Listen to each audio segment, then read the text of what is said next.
MP politics. चुनाव से पहले, इलेक्शन से पहले ज्योतिरादित्य सिंधिया को झटका लग गया है। क्या हुआ है, क्या कुछ हुआ है, इस वीडियो में देखेंगे। कांग्रेस में शामिल हुआ बेहद करीबी नेता। क्या आप जानते हैं उस नेता का नाम? चलिए हम बताते हैं। ब्रजनाथ यादव जॉइंस कांग्रेस। ज्योतिरादित्य सिंधिया के कट्टर समर्थक बैजनाथ यादव बीजेपी छोड़ करके कांग्रेस में शामिल हो गए। ये तो होना ही था। यादव 400 गाड़ियों के काफिले के साथ भोपाल पहुंचे और बैजनाथ यादव देख रहे हैं कि कांग्रेस के कुछ दिग्गज नेताओं के साथ, दिग्गी भी खड़े हुए हैं, उनके साथ खड़े हुए। प्रदेश में जैसे जैसे विधानसभा चुनाव का समय नज़दीक आता जा रहा है, वैसे वैसे दोनों ही प्रमुख पार्टी भाजपा और कांग्रेस में सेंधमारी का सिलसिला तेज होता जा रहा है।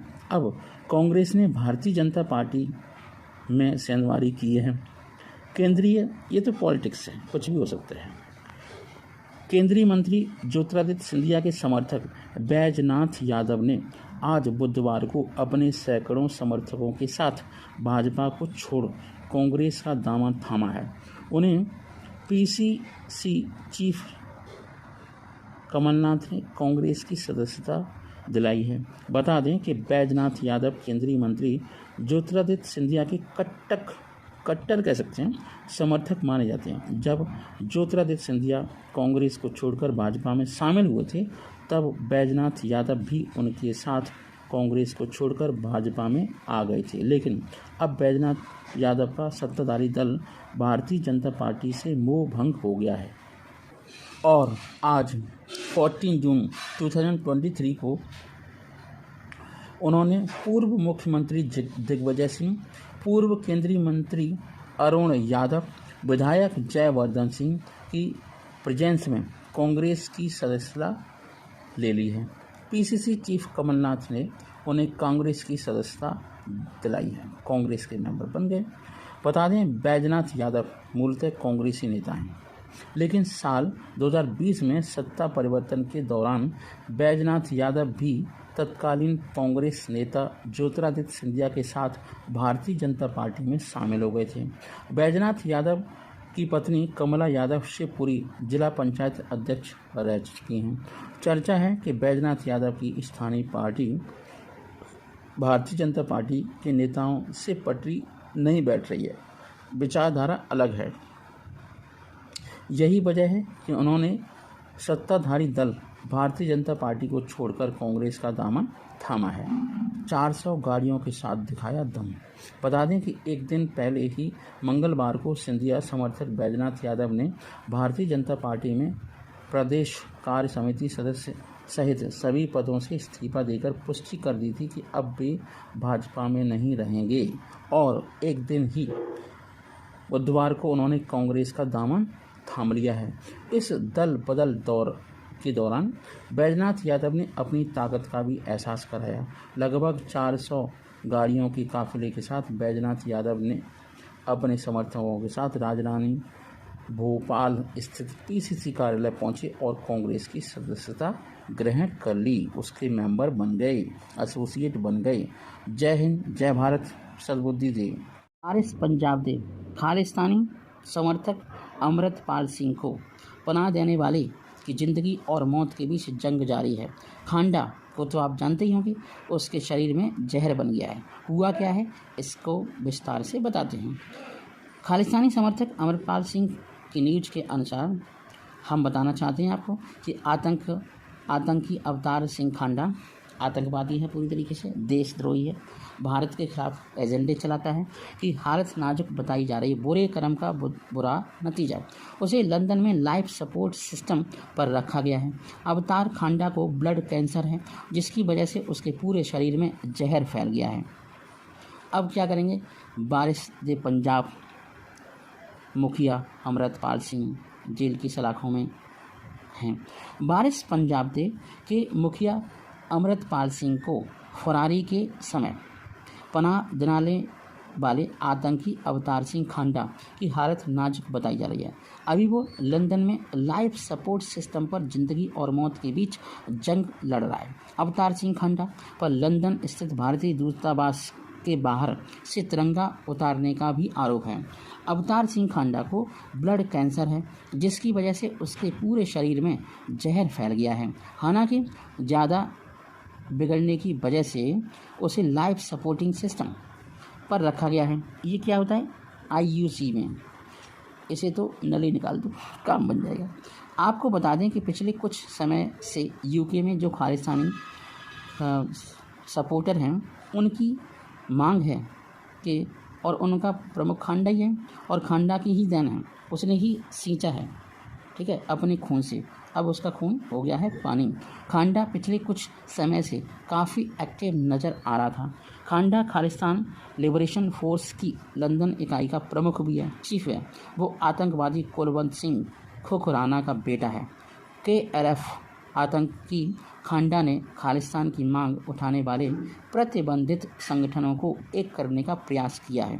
यही नहीं, खांडा पर अमृतपाल को ट्रेंड कर पंजाब भेजने और सिख फॉर जस्टिस आतंकी गुरपंतवत सिंह पन्नू से भी जुड़े होने के आरोप हैं। खांडा पर अमृतपाल को छुपाने का भी आरोप है।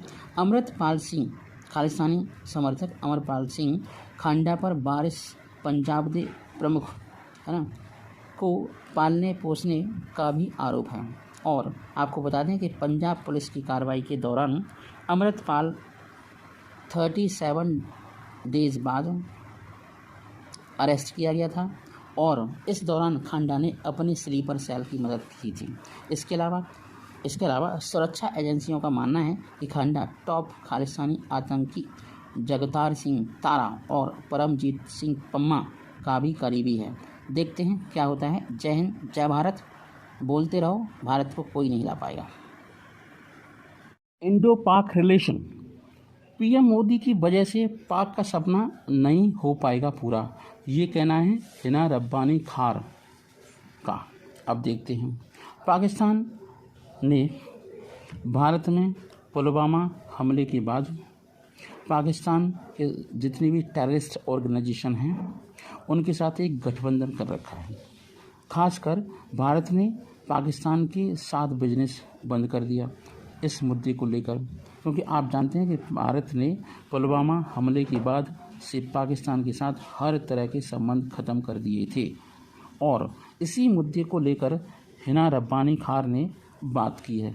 एक मीडिया पर्सन को बताते हुए, बातचीत करते हुए उन्होंने कहा, इस वक्त पाकिस्तान की आर्थिक स्थिति अच्छी नहीं है, सब जानते हैं, पूरी दुनिया जानती है।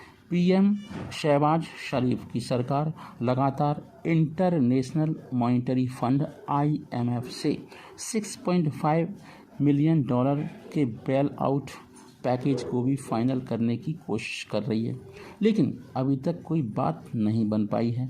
इसी बीच पाकिस्तान की विदेश मामलों की राज्य सचिव हिना रब्बानी खार ने कहा कि पाकिस्तान भारत के साथ बिजनेस करना